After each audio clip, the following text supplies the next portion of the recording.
The Electric State is out on Netflix, new sci-fi adventure film from Anthony and Joe Russo, whose careers are incredibly strange because on the one hand they've done an incredible job with their Community episodes and then the Marvel Cinematic Universe movies, Winter Soldier, Civil War, Infinity War and Endgame, all bangers.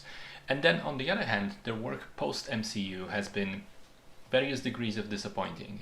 Cherry, Greyman, now unfortunately this.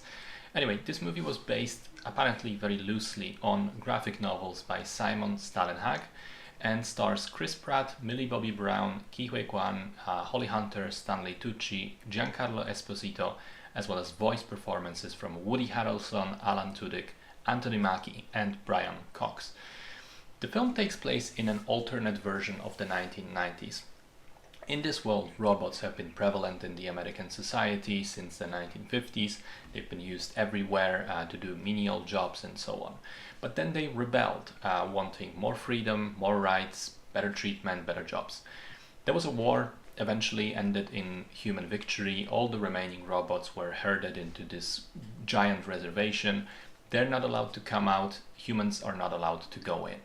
Now, our main character initially has nothing to do with any of this. Millie Bobby Brown is a teenager in foster care whose parents and brother died tragically a few years back. One night, a robot shows up at her doorstep, and it turns out that it's actually more of a drone situation. He's being controlled by the consciousness of her brother, who apparently is not dead, but in a coma, and he's being held in an unknown location. The two of them team up with a Han Solo type smuggler played by Chris Pratt to go into the robot reservation and find out where the brother's body is being held, why it's being held, and generally stop bad guys from doing bad things. So I will say that the setup for this world is fairly interesting. I like movies which don't just go a few years into the future, but instead try to do alternate history angles. And I like the aesthetics of all these retro futuristic robots. It was very reminiscent of Fallout in many ways, and the atmosphere of those games and that show. But unfortunately, everything else about the execution of this film is pretty mediocre. The main plot, the character archetypes, the dialogue, the story beats, the humor, the twists, it all feels very generic, safe, predictable, and reused. It feels like a movie made by committee, created from existing parts that worked somewhere else without either trying to understand why exactly these parts worked or attempting to breathe some originality or life into them.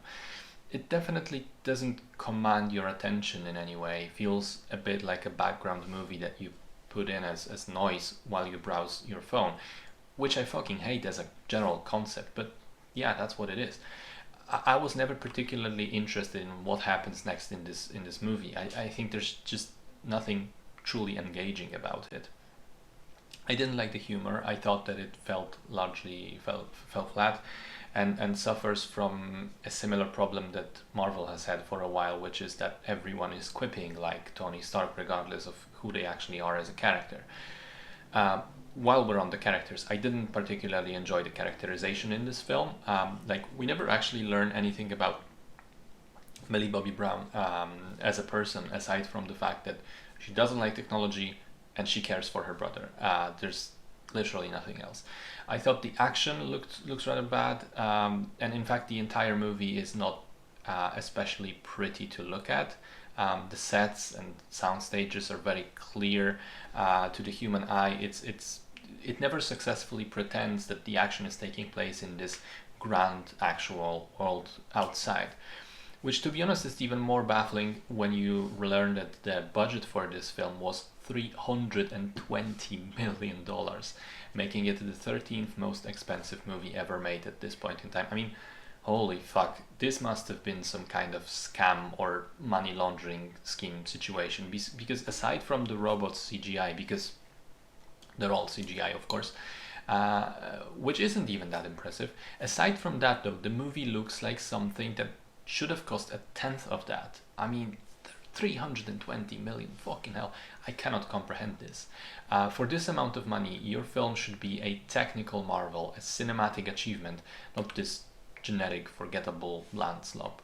The final point that I want to make is about the music. The film suffers from the same thing that Suicide Squad, the first one, and not the James Gunn one, used to do, which is that it insists on having so many needle drops of these, popular songs, that it never stops to consider whether the song really fits the scene or whether it's not too much, or and those needle drops just don't work. Anytime a new popular song would play, I would just be like, oh, come on, not again.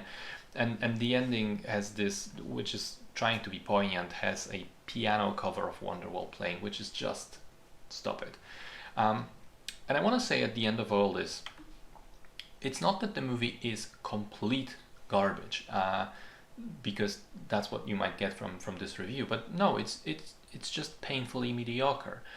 If it was a meal, it wouldn't have been burned or rotten or completely inedible. It's just tasteless, unseasoned, and contains probably only empty calories. And I personally want to enjoy my cinema and my food, so I was very disappointed with this one.